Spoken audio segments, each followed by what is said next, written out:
que as pessoas boas enfrentam dificuldades? Vem comigo agora pela Bíblia.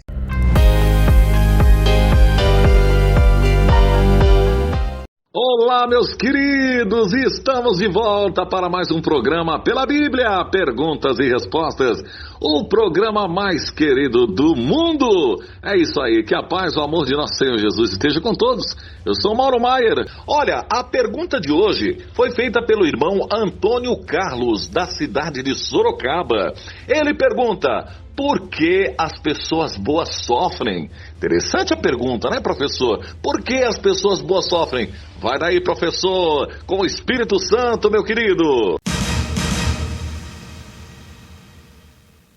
Uma pergunta muito interessante e, de fato, uma pergunta muito justa, não é, Mauro? Porque, afinal de contas, as pessoas boas também sofrem. Vamos entender pela Bíblia o que é que realmente acontece. Eu gostaria de começar trazendo aqui para você a história de um rei de Israel e que foi um rei muito bom. Além de ser um bom rei para o povo, ele também adorava a Deus. A Bíblia nos diz no livro de 2 de Reis, no capítulo 23, que o nome desse rei era Josias. De acordo com o texto bíblico, Josias, ele convoca as autoridades, e aí no versículo 2 ele nos diz: depois o rei subiu ao templo do Senhor, acompanhado por todos os homens de Judá, todo o povo de Jerusalém, os sacerdotes e os profetas, todo o povo, dos mais simples aos mais importantes. Para todos o rei leu em voz alta as palavras do livro da aliança, que havia sido encontrado no templo do Senhor. Note, Josias, um homem bom, tinha disponibilidade de ajudar as pessoas, ele tinha e buscava a espiritualidade, porque ele sabia que isto dependia o seu reinado, e ele fez tudo o que Deus gostava durante toda a sua vida. O capítulo 23 indica exatamente esse trajeto na história de Josias. Bom, Josias teve um reinado pacífico, Josias teve um reinado excelente do ponto de vista de Deus. Mas, olhe só o que aconteceu com Josias. Lá no capítulo 23, no versículo 29, está escrito assim: durante o seu reinado, Neco, rei do Egito, avançou até o rio Eufrates, ao encontro do rei da Assíria. O rei Josias marchou para combatê-lo, mas Faraó Neco o enfrentou e o matou em Megido. O que é que nós tiramos de conclusão aqui na história do rei Josias? Bem, Josias, embora uma pessoa muito boa, Josias ele estava no local errado, na hora errada. Isso mesmo. Às vezes as pessoas boas, elas acabam por se encontrar no lugar errado e na hora errada. Josias, ele não tinha que interferir, ele não tinha que passar à frente do faraó Neco, principalmente no ataque ao rei da Assíria. Essa batalha está registrada inclusive na história, é conhecida como a Batalha de Carquemes. Então, o primeiro ponto que nós conseguimos notar é que pessoas boas, às vezes elas sofrem porque elas tomam atitudes que não são atitudes sábias. Não é o fato dela ser uma boa pessoa que vai talvez impedir dela colher os resultados ou as consequências daquela atitude. Por exemplo, no livro do Eclesiastes está escrito assim, capítulo 9, versículo 2. Todos partilham um destino comum, o justo e o ímpio, o bom e o mau, o puro e o impuro, o que oferece sacrifícios e o que não oferece. O que acontece com o homem bom, acontece com o pecador. O que acontece com quem faz juramentos, acontece com quem teme fazê-los. Este é o mal que há em tudo o que acontece debaixo do sol. o destino de todos os homens é o mesmo. O coração dos homens, além do mais, está cheio de maldade e de loucura durante toda a vida. E por fim, eles se juntarão aos mortos. De modo que o texto de Eclesiastes, ele torna claro que uma vez dentro do reino humano, uma vez debaixo da atividade que ele chama debaixo do sol, todos nós estamos sujeitos às mesmas situações, tanto o bom como o ruim, tanto o justo como o injusto, ou seja, não existe uma separação que as pessoas boas, elas terão uma vida muito melhor, ou as pessoas iníquas, pessoas ruins, terão uma vida muito pior. Essa separação, ela não acontece na vida presente. Ela só vai acontecer na vida futura. Por que que ela não acontece na vida presente? Imagine como seria complicado para a nossa cabeça como ser humano Deus criar uma rede de proteção para as pessoas boas e, ao mesmo tempo, não criar essa rede de proteção para pessoas que, em algum momento da vida, estão sendo pessoas injustas.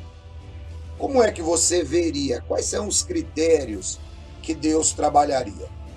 Portanto, é importante entendermos não o momento da dor, não o momento do sofrimento, mas é importante entendermos a causa, a raiz do sofrimento. Acompanhe comigo Romanos capítulo 5, versículo 12. Está escrito: portanto, da mesma forma como o pecado entrou no mundo por um homem, e pelo pecado a morte, assim também a morte veio a todos os homens, porque todos pecaram. Perceba que o sofrimento e a morte, eles entraram no mundo a partir do pecado. E por que é que todos nós estamos sujeitos ao sofrimento ou ao pecado? Bem, nós podemos entender isso da seguinte maneira. De acordo com o livro de Atos dos Apóstolos, no capítulo 17, a partir do versículo 24, o apóstolo Paulo diz que todos nós somos geração de Adão. De um só homem ele fez todos os humanos. Uma vez que todos nós estávamos em Adão, nós nasceríamos em algum momento da vida. Adão, como nosso pai, ele pecou. E assim, todos nós herdamos o pecado. Todos nós nascemos pecadores e todos nós nascemos em uma situação moribunda, condenados à morte, conforme também disse o rei Davi lá no Salmo 51. Né? Ele disse que em erro ele foi concebido, em pecado. Portanto, é importante entendermos que a causa é que traz o sofrimento para os justos e para os injustos, para os bons e para os maus. O apóstolo Paulo, ele ainda fala mais um pouco sobre isso no próprio livro de Romanos, capítulo 8. Veja comigo o versículo 22. Sabemos que toda a natureza criada geme até agora, como em dores de parto. Note, o sofrimento atingiu toda a humanidade, toda a natureza, todo o reino humano, inclusive o reino animal. Todos sofremos. A causa é o pecado. Então, qual é a vantagem de eu ter um procedimento justo? Bom, a vantagem de você ter um procedimento justo é que a Bíblia nos ensina que todos nós, um dia, estaremos diante da cadeira de juiz de Deus. E quando você estiver diante da cadeira de juiz de Deus, você pode ter certeza que todos os seus sofrimentos estarão finalizando. Você não mais precisará se preocupar. Nesse mundo, nós ainda temos muitas dificuldades. Nesse mundo, nós passaremos por tribulações, nesse mundo, nós passaremos por sofrimento, mas nosso Senhor Jesus Cristo diz: tenham bom ânimo, eu venci o mundo. Portanto, da próxima vez que você passar por uma situação difícil, Lembre-se, não é que você é o culpado. Não é Deus que está te punindo. Muitas vezes é consequência de situações que você plantou anteriormente. Lembre-se, perseverar diante dos sofrimentos vai fazer com que você cresça como pessoa. Perseverar diante dos sofrimentos tornará você uma pessoa mais atenta à situação daqueles que sofrem. Então, nunca pense, de maneira nenhuma, que você está sendo punido por Deus, porque você está sofrendo, nada disso.